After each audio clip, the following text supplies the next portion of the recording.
नमस्कार, मी आदित्य कोड. स्वागत आहे तुमचं अलिबाग मूळ मतदारसंघातील बातम्या विशेष कार्यक्रमामध्ये. आज आपल्यासोबत वलके ग्रामपंचायतीचे मुरुडमधील वलके ग्रामपंचायतीचे माजी सरपंच किशोर काजारे साहेब आहेत. गेले कित्येक दिवस किशोर काजारे साहेब कुठल्या तरी पक्षात जातील अशी भूमिका होती, परंतु ते कुठल्या पक्षामध्ये जातील हे त्यांनी फेसबुक लाईव्ह करून सुद्धा सांगितलेलं होतं की मी शिवसेना उद्धव बाळासाहेब ठाकरे गट ह्या पक्षामध्ये जाईल. आपल्याला मित्रांनो अशी बोलायची मला पत्रकार नात्याने का गरज वाटते हे तुम्हाला सर्वांना माहिती आहे. तर मला त्यांना पहिल्यांदा असा प्रश्न विचारायचा आहे की काजारे साहेब सध्या आपल्या अलिबाग मूळ मतदारसंघामध्ये आणि संपूर्ण महाराष्ट्र राज्यामध्ये शिवसेना शिंदे गट आणि भाजपचं सरकार आहे. आणि असं असताना आपल्या राज्यामध्ये शिवसेना शिंदेचं सरकार असताना आपल्या अलिबाग मूळ मतदारसंघामध्ये शिवसेना शिंदे गटाचे आमदार महेंद्र दळवी आमदार असताना सत्तेतील आमदार असताना तुम्ही अतिशय म्हणजे 53-54 आमदारांपैकी 40 आमदार शिंदेसोबत गेले, 14-15 इथे राहिले आणि महाराष्ट्राच्या राजकारणामध्ये सत्तेमध्ये कुठलाही वाटा नसलेला पक्ष आणि अतिशय फुटलेला पक्ष म्हणून आपण त्याला बोलू शकतो. एवढं कमजोर सध्या पक्ष असताना सुद्धा तुम्ही सत्तेतील पक्षाकडे न जाता उद्धव बाळासाहेब ठाकरे या गटामध्ये तुम्ही का प्रवेश केला? नमस्कार. तुमचा साहेब प्रश्न एकदम रास्त आहे. आज सगळीकडे महाराष्ट्रात सत्ता शिंदे गट आणि भाजपची आहे, मान्य आहे, पण ती सत्ता कशा पद्धतीने मिळवलेली आहे, कसा घात केलेला आहे सगळ्या जनतेने बघितलंय. आज जर तिकडे नेते जाताना दिसले तरी नेते कसे करतायत, बाबा आपल्याला पैसा मिळेल, फंडिंग मिळेल, महत्वाचा पैसा जो दिसतोय. आता सगळीकडे सुळसुळा सुटला आहे, इथे घ्या 5 लाख, तिथे घ्या 2 लाख. तसं नेत्यांना ते पोषक आहे, पण ते त्यांना सुद्धा त्यांच्या भवितव्यासाठी आणि जनतेला ते पोषक वाटत नाही. जनतेला जो उद्धव साहेबांचा जो घात केला गेला त्याला अंधारात ठेवून तो लोकांच्या मनाला लागला आणि त्याची परतफेड लोक आता आगामी येणाऱ्या लोकसभा आणि विधानसभा निवडणुकांमध्ये दाखवून देतील. म्हणजे महत्वाचं असं की त्यांचं झालं असं की चला तो चांतक नाही तो शांतक. उद्या काही सुनावणी आहे आता 13 तारखेला, म्हणजे काही होऊ शकतंय. त्यांचं काही असं एखादी गोष्ट स्टेबल नाही ते, त्यामुळं अशा गोष्टीकडे जायची स्टेबल आहे, ज्याचा पाया मजबूत आहे. ठीक आहे, कमी आहे ना, सुरुवातीला शिवसेना कमीच होती, मग ती नंतर वाढली, सत्तेत आली, सत्ता भाजपची पण मध्ये आली, पुन्हा गेली, पुन्हा शिवसेनेची आली. सत्ता येत जात असते, पण आपण कुठं राहायचं हे आपल्याला चांगल्या पद्धतीने कळायला पाहिजे. आणि दुसरं महत्व, शिवसेनेकडे जाण्याचा मुद्दा माझा हा, म्हणजे का गेलो मी शिवसेनेकडे, काही माझे चार वेळा निवडणुका झाल्या ग्रामपंचायत, 4ही वेळा मी यशस्वीपणे जिंकल्या आणि त्यामध्ये 3 टर्म, एका टर्म मध्ये 2 वेळा, म्हणजे एकूण 4 वेळा त्या निवडणुका मी समोर गेलो. सुरुवात माझी केली मी 21व्या वर्षी, पहिलं मतदान माझं मला केलं होतं. माझं मतदार यादीत नाव आल्यानंतर मला मी मत केलं होतं. आणि खरं आहे ते, कारण काय माहिती, त्यावेळी जी शिवसेनेने मला ताकद दिली त्यावेळी मी निवडून आलो. छोटा लहान होतो वाईन, मला कळत पण नव्हतं राजकारणाला. त्यावेळी शिवसेनेने मला इन केलं, मला थोडं नावारूपाला आणलं. पण मध्यंतरीच्या काळामध्ये मी जरा वेगळा गेलो, राष्ट्रवादीकडे गेलो वगैरे. पण ठीक आहे ना, पण मला आता घर वापसी करावीशी वाटते. शिवसेना आपल्या अडचणीत आहे, तीच शिवसेना ज्या शिवसेनेने आपल्याला उभारी दिली होती, आपल्याला सुरुवात करून दिली होती, ती अडचणी असल्यानंतर मी धावणार. आणि माझ्यासारखे हजारो तरुण या महाराष्ट्रात शिवसेनेच्या मागे अशा धावायला तयार आहेत. ते आता पुढील काळामध्ये तुम्हाला सगळ्यांना दिसून येतील. तर पुढील प्रश्नाकडे जाऊया. ॲक्च्युली मला सुद्धा माहिती नव्हतं की किशोर काजार साहेब पहिल्यांदा शिवसैनिकच होते. त्याच्यामुळं मला असं वाटत होतं ते कुठंतरी अपक्ष वगैरे मागची ग्रामपंचायतचे सरपंच पदाची निवडणूक लढवली आणि त्याच्यानंतर ते आता शिवसेनेमध्ये गेले. तर मित्रांनो, हा आपला गैरसमज होता. म्हणून अशा पद्धतीतील जे काही नेते असतात त्यांच्या मुलाखती घेऊन जनतेसमोर त्या गोष्टी स्पष्ट करायला पाहिजे. काजार साहेब, मला वाटतं तुम्ही आता शिवसेनाच्या म्हणजे तुम्ही शिवसैनिकच आहेत, आता बोलायला काही हरकत नाही. तो पक्षप्रवेश म्हणजे मला फक्त वाटतं एक औपचारिकता होती. परंतु असो, तुम्ही इकडे तिकडे गेलात, परंतु पुन्हा एकदा तुम्ही तुमच्या स्वगृही परतलेला आहात. परंतु जो वेळ आहे सध्याचा, तुम्ही पुन्हा एकदा शिवबंधन हातामध्ये बांधून घेतलेत. परंतु तुम्ही बघितलं अलिबाग आणि मुरुड आपल्या मतदारसंघामध्ये, अलिबागमध्ये 15 आणि मुरुडमध्ये 15 ग्रामपंचायतीची निवडणुका लागलेल्या आहेत.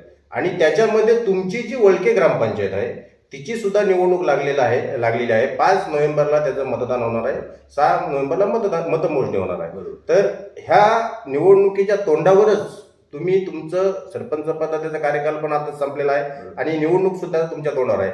तर ही निवडणूक तुम्ही जर पाहिली तर सध्या शिंदे गट आणि ठाकरे गट अशीच निवडणूक आपल्याला इथे पाहायला मिळणार आहे. तर ह्या दृष्टिकोनातून तुम्ही शिवसेनेमध्ये गेल्यानंतर तुमच्यासाठी एक आव्हानाची भूमिका आहे. तर बाकीचे जे सत्तेचे आमदार आहेत महेंद्र दळवी, हे 100% नाही तर 101% ही वलके ग्रामपंचायत जिंकण्यासाठी त्यांची संपूर्ण ताकद पणाला लावतील. कारण का आमदार महेंद्र दळवी यांचं राजकारण मला थोडंसं माहिती आहे. तर ह्या दृष्टिकोनातून तुम्हाला काय वाटतंय की 6 तारखेला तुम्हाला अपेक्षित असा रिझल्ट तुम्ही तुमच्या वलके ग्रामपंचायतीमध्ये आणू शकाल का?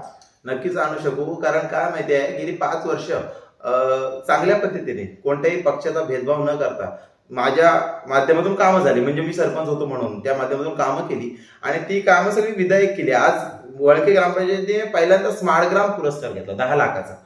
तो स्मार्ट ग्राम पुरस्कार हे माझं स्वप्न होतं की बाबा मी कारकिर्दीत असताना हा स्मार्ट ग्राम वळके ग्रामपंचायत मिळावा आणि तो आपण मिळावा. सहजासहजी मिळत नाही, त्याला खूप मूल्यांकन असतं, सगळ्या गोष्टी पारखून बघितल्या जातात आणि त्यातून शासनाने दिलेला पुरस्कार मिळवला. ती माझी पोच पावती झाली. पण इथे वळके ग्रामपंचायतीचं बोलताय म्हणून तुम्हाला माझ्या ग्रामपंचायत गेली 15 वर्ष मी सलग त्या ग्रामपंचायतीवर आहे. म्हणजे ग्रामपंचायत माझ्यासोबत आहे, मी ग्रामपंचायतीमध्ये काम करतोय आणि त्यांचे लोकांची आपल्या इथली परिस्थिती सांगतो. माझी लोक जे आहेत वळकेपासून म्हणजे साधारणपणे SD पासून ते ताडवाडी अशी 7 गाव आहेत आणि त्यातली जी लोक आहेत ही पक्ष किंवा आता ते त्यांचा जो सुळसुळाट चाललाय, आता एकंदरीत असं चाललंय की जोर लावतील किंवा आमदार ताकद लावतील किंवा ते पक्ष भाजप ताकद लावेल. याचा अर्थ असा की खूप मोठी फंडिंग आहे, पैशाचा खर्च केला जाईल जेणेकरून लोक आकर्षित होतील. पण वळके ग्रामपंचायतची लोक कामं बघणारे आहेत. बऱ्याच त्यांनी अनुभव असा वेळ घेतलेला आहे की बाबा निवडून द्यायचे आपण, नंतर ते 5 वर्ष आपल्याला बघतच नाही. काम कोणी केलं वळके ग्रामपंचायतमध्ये? माझ्यासोबत 11 सदस्य आणि मी 12 अशी 19 सदस्य संख्या होती सरपंच असताना. पण किती लोकांनी माझ्यासोबत काम केलं की किशोर काजारे कोरोनामध्ये किशोर काजारे दिसला, निसर्ग चक्रीवादळामध्ये किशोर काजारे दिसला. अशा अडचणीच्या वेळी किशोर काजारे तिथं होताच. म्हणजे कुठे काही कमी पडून दिलं नाही, तरी सुद्धा ते ग्रामपंचायत उत्पन्न फक्त 7.5 लाख रुपये वर्षाचं आहे. अशा परिस्थितीत मी काम केलं आणि याची जाणीव माझ्या लोकांना आहे. त्यामुळे माझ्या लोकांवर माझा विश्वास आहे. त्यांना किती पैसे दिले, काही केले, ते लोकांचं मत परिवर्तन होणार नाही. लोकांना थोडक्यात काय की लोकांना हे कळतंय कुठलं खरं आणि कुठलं खोटं, कुठलं दिखाऊ आहे आणि कुठलं खरं आहे हे लोकांना सगळं कळतंय. तेव्हा माझा लोकांवर विश्वास आहे.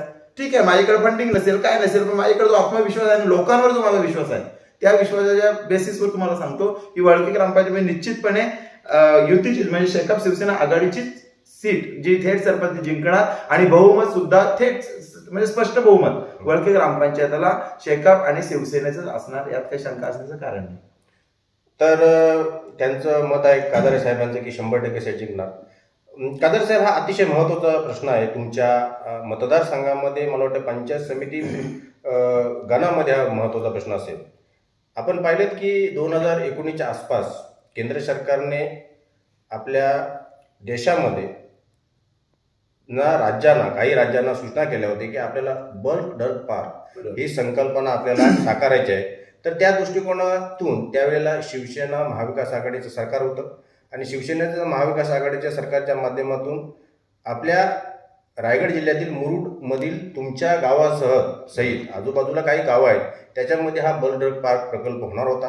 परंतु तेथील स्थानिक शेतकऱ्यांनी, भूमिपुत्रांनी त्याला भरपूर विरोध केला आणि जवळजवळ त्या प्रकल्पाची दरवर्षी कुठं ना कुठं तरी विषय तो निघत होता. परंतु मध्यंतरीच्या काळामध्ये ज्या शेतकऱ्यांनी आंदोलन काढली, विरोध दर्शवला त्या प्रकल्पाला, त्याच्यामुळे तो प्रकल्प कुठंतरी थंडावलेला होता. परंतु अचानक त्या दिवशी 3 ऑक्टोबर रोजी सकाळमध्ये एक बातमी आली आणि बल्क ड्रग पार्क नवसंजीवनी अशा पद्धतीची बातमी होती. आमदारांनी सुद्धा त्याच्यामध्ये स्टेटमेंट दिलेलं आहे की देशासाठी औषधांचा तुटवडा होऊ नये म्हणून हा प्रकल्प फार महत्त्वाचा आहे. हा प्रकल्प आपल्या इथे होणारच आणि तशा पद्धती सगळ्या बोलण्या झालेल्या आहेत. मी तुमच्या SD गावामध्येच मला वाटते ग्रामपंचायतीमध्ये तिथे गावातील लोकांच्या जमिनीवर जाऊन, शेतजमिनीवर जाऊन, पिकत्या शेतजमिनीवर जाऊन रिपोर्टिंग केलेली आहे आणि आजूबाजूला ही सगळी जमीन पिकती जमीन आहे. उद्या जर ही जमीन बल्क ड्रग पार्कची घेतली, पिकती जमीन, तर लोक भविष्यात खातील काय? कारण का भविष्यामध्ये आज तांदूळ 50-60 रुपये किलो, उद्या 500 रुपये किलो होईल. आजूबाजूला ज्या JSW कंपनीने जी काही सालावची वगैरे MIDC जागा संपादित केलेली आहे ती संपादित होऊन त्यांचं वय निघून गेले. ते तरुणाचे आता वडील झाले, परंतु अजूनपर्यंत त्यांच्या MIDCचा मोबदला त्यांना मिळाला नाही. त्याच्या संदर्भात त्यांनी 30-31 दिवस तिथं उपोषण केलं. आणि असं असताना जी अगोदर तुमच्या ह्या हद्दीतील मुरुड हद्दीतील MIDCने संपादित केलेली जमीन त्याला न्याय देत नाही सरकार, त्यांना पैसे मिळून देत नाही, तिथे प्रकल्प येत नाही. आणि असं असताना सुद्धा हा जो काही प्रकल्प आहे हा इथं आणण्याचा घाट ह्या सरकारचा म्हणजे आमदारांचा वगैरे बोलायला काही हरकत नाही त्यांचा आहे. परंतु शेतकरी आज जवळजवळ 14 गावातील इथे शेतकऱ्यांच्या घरं जातात, जमिनी जातात. तर ह्या दृष्टिकोनातून हा बर्ड ड्रग प्रकल्प खरोखर एवढा महत्वाचा आहे का? तो प्रकल्प इथं झाला तरच इथले शेतकरी किंवा लोक जगतील. परंतु शेतकऱ्यांनी असं स्पष्टपणे सांगितलं की ह्या प्रकल्पाचा आम्हाला काय फायदा आहे, आम्ही प्रकल्प मागतच नाहीये तर आमच्यावर थोपवता का, अशा मुलाखती त्यांनी वारंवार माझ्या चॅनलवर दिलेल्या आहेत. तर ह्या बर्ड ड्रग प्लॉटच्या संदर्भात तुमच्याच ह्या हद्दीमध्ये असताना तुमचं याच्याबद्दल काय मत आहे की ह्या प्रकल्पाच्या बद्दलची ही शेतकऱ्यांच्या जमिनी घेऊन तिथं प्रकल्प त्यांच्यावर थोपवणं कितपत योग्य आहे? पहिल्या दिवसापासून जेव्हा नाणार प्रकल्प इथं जाहीर झाला होता त्या दिवसापासून आमच्या सगळ्या गावांनी इथल्या म्हणजे प्रभावित गावांनी त्याला प्रखर विरोध केला, 100% विरोध. त्याच्यानंतर त्यांनी सिडकोचं एक प्रोजेक्ट आणला, सिडकोला सुद्धा आम्ही विरोध केला. आणि नंतर आता केलं की MIDCच्या थ्रू जाऊन ते बर्ड ड्रग पार्कसाठी ती जागा घ्यायला बघतात. पण त्यासाठी आजही आणि पुढे आमचा पूर्ण विरोध असेल. आणि त्यामध्ये विरोध जे करतो ते आम्ही सर्वपक्षीय लोक करतोय.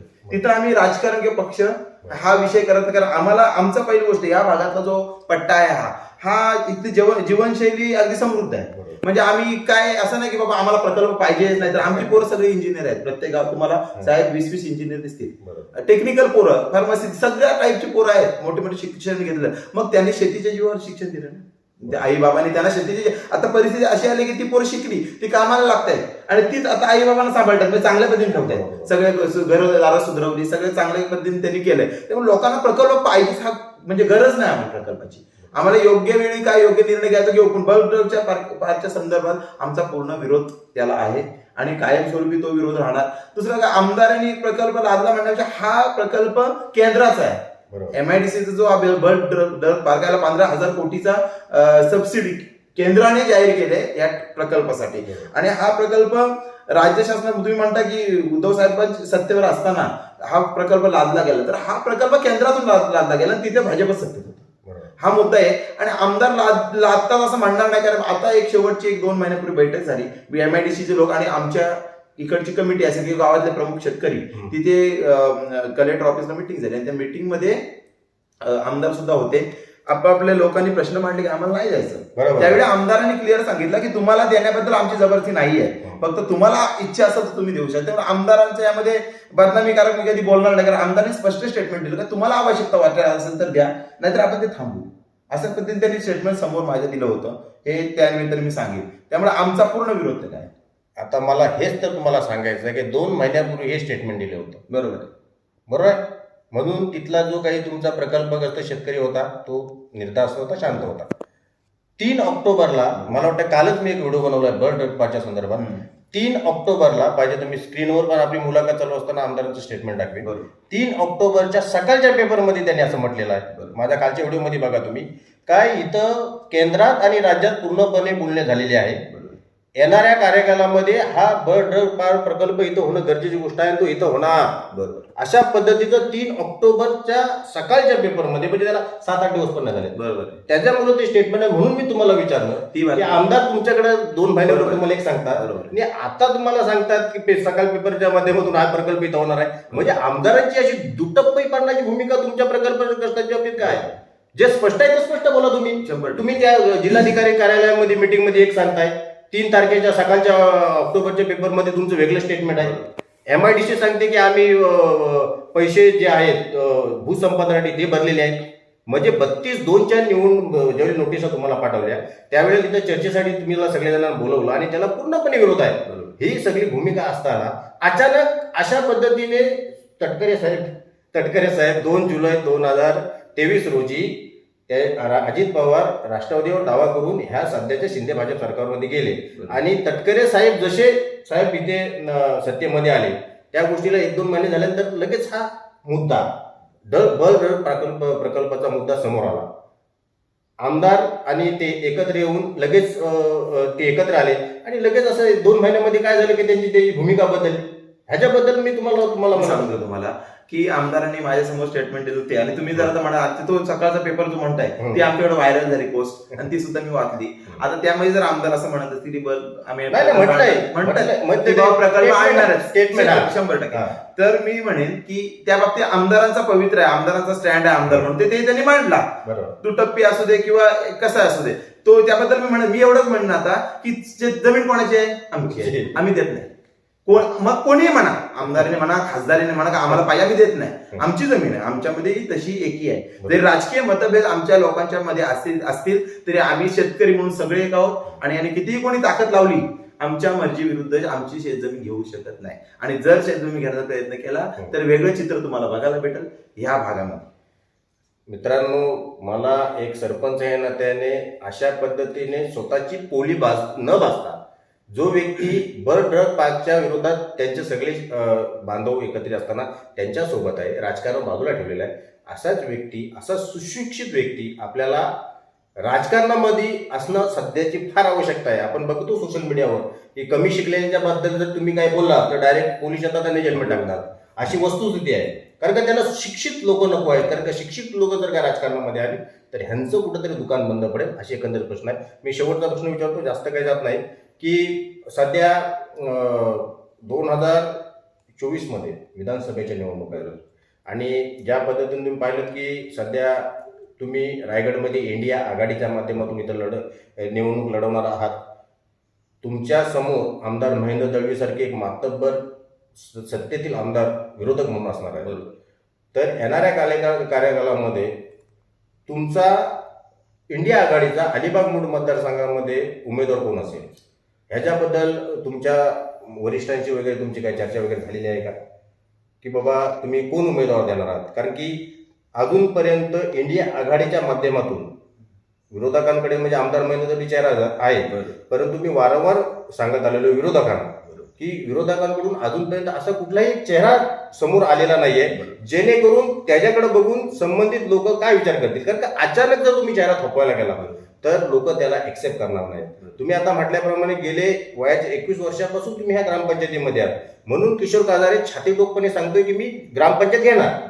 तसेच इंडिया आघाडी ज्या काही आता आगामी 2024च्या ज्या निवडणूक आहेत त्याच्यामध्ये तुमचा इंडिया आघाडीचा जो काही विधानसभेचा म्हणजे आमदार पदाचा अलिबाग मूळ मतदारसंघातील जो उमेदवार आहे तो तुम्ही समोर आणायला पाहिजे, जेणेकरून लोकांना समजेल विरोधकांना की आमचा हा उमेदवार असणार आहे आणि ह्याला आम्ही मतदान करणार आहोत. तर अशी चर्चा वगैरे तुमच्यामध्ये झालेली आहे की तुम्ही कोण उमेदवार देणार आहात इंडिया आघाडी म्हणून. कारण का इंडिया आघाडीमध्ये शकापा आला, काँग्रेस आला, तुम्ही शिवसेना आला.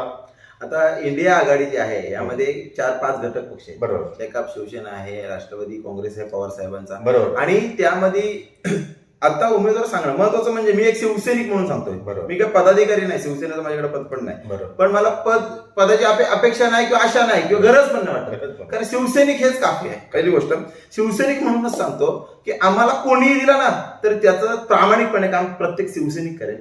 हे शिवसैनिकाचा ही जात आहे शिवसेनेची, त्याला कोणीही द्या. आजपर्यंत आम्ही कधी उमेदवार कोणी शिवसेनेत विचारलं. शाखा पक्षात पण तसंच आहे. शाखा पक्षाला कोणी निवडून उभा करा, त्यांना ब्रँडिंगची गरज नाही किंवा हा त्यांच्या मनात आलं ना आपला उमेदवार आणा याला मतदान करायचं. मग त्या आघाडीच्या अनुषंगाने म्हणजे इंडियाच्या अनुषंगाने आम्हाला जो कोणी मिळेल समोर कोणी असू दे आम्ही ते बघत नाही. मी साहेब हे पण सांगतो, मी प्रचार माझा करताना मी विरोधकाचं नाव घेत नाही ना, मी लाईव्ह बोलताना विरोधकावर बोलत, मी फक्त माझं सांगतो किंवा आपलं सांगतो की हे कसं योग्य. तर आम्ही एक सांगतो जो उमेदवार आम्हाला असेल त्या उमेदवाराला आम्ही 100% काम करणार आणि जिंकून आणण्यासाठी जेवढं शक्य होईल तेवढे प्रयत्न करणार, एवढं की नक्की सांगतो. मित्रांनो, अलिबाग मूळ मतदारसंघामध्ये जवळजवळ ह्याच्यावर मी बातम्या कार्यक्रम विशेष कार्यक्रम बनवत असताना 4 ते 5 वर्ष मी ऑलमोस्ट ही पत्रकारिता करतोय आणि मी भरपूर चढ उतार पाहिले. सगळ्या माझ्या जनतेला मला बघतात त्यांना माहिती आहे. परंतु अशा पद्धतीने जुने शिवसैनिकांच्या व्यतिरिक्त एक सुशिक्षित आणि कट्टर आणि सरपंच असलेल्या शिवसेनेची मुलाखत आज मला करायला मिळाली. खरोखर मला सुद्धा या पत्रकार या नात्याने कुठंतरी बरं वाटलं की अशी जी काही शिवसेना ही संघटना आहे आणि इतिहासामध्ये जी नोंद केलेली आहे अशा संघटनेमध्ये जी लोक शिवसैनिक म्हणून त्या संघटनेच्या सोबत गेलेली आहेत ती कशा पद्धतीने त्यांची विचारसरणी असते हे किशोर काजारे यांच्या माध्यमातून आपल्याला बघायला मिळालं. जर त्यांनी स्वतःचा विचार केला असता किशोर काजारेंनी तर आज त्यांना आवश्यकता नव्हती पुन्हा एकदा तिकडे जाण्याची, परंतु त्यांना ज्या काही गोष्टी सध्या महाराष्ट्राच्या राजकारणात, देशाच्या राजकारणात पाहायला मिळाले, सुशिक्षित चेहरा असल्या कारणाने, सगळ्या राजकारणाची आणि अभ्यासाची जाण असल्या कारणाने त्यांना खरोखर वाटलं की आज खऱ्या अर्थाने आपण आपला महाराष्ट्राच्या सोबत जर काही कुठेतरी जायचं असेल तर आपल्याला शिवसेनेसोबत जायला लागेल. आणि त्या दृष्टिकोनातून ते 2 दिवसापूर्वी शिवबंधन बांधले. खऱ्या अर्थाने शिवसैनिकच होते, परंतु मतभेद असतात आणि कुठल्या पक्षामध्ये नसतात, त्याच्याबद्दल काही वादच नाही. हे निवडणुकीच्या तोंडावर त्यांनी वलके ग्रामपंचायतीमध्ये इथे प्रवेश केलेला आहे. निवडणुका 15 ते 30 ग्रामपंचायतीच्या निवडणुका असताना मी थोडीफार ह्याच्यावर रिपोर्टिंग करीन असं मी म्हटलं होतं. आणि त्या दृष्टिकोनातून वलके ग्रामपंचायत आपण नारळ पुढं धावू असं मला हरकत नाही. कारण की राजकारण म्हणजे ग्रामपंचायत निवडणुका वगैरे लागत असताना थोडीफार माझ्या चॅनलच्या माध्यमातून जनता मला त्या दिवशी एक जण विचारत होता की अजूनपर्यंत तुम्ही विश्लेषण का नाही करत ग्रामपंचायतीमध्ये जाऊन. म्हणजे एवढं जनता आपल्या चॅनेलला सध्या फॉलो करत असते आणि त्यांना मी म्हणत असतो की मी निश्चितच, कारण की मी तुम्हाला चांगल्या पद्धतीने माहिती आहे की मी कशा पद्धतीचा आणि काही पत्रकाराने मी कुठल्या पद्धतीचा पत्रकार आहे. त्याच्यामुळं सुरुवात मी इथून केलेली आहे. किशोर काजार साहेब यांनी स्पष्टपणे सगळी भूमिका मांडली आणि मी खरोखर त्यांचं मला वेळ दिल्याबद्दल आभार व्यक्त करतो. इथेच थांबतो. जर का आवडलं असेल लाईक करा, शेअर करा, सबस्क्राईब करा. धन्यवाद.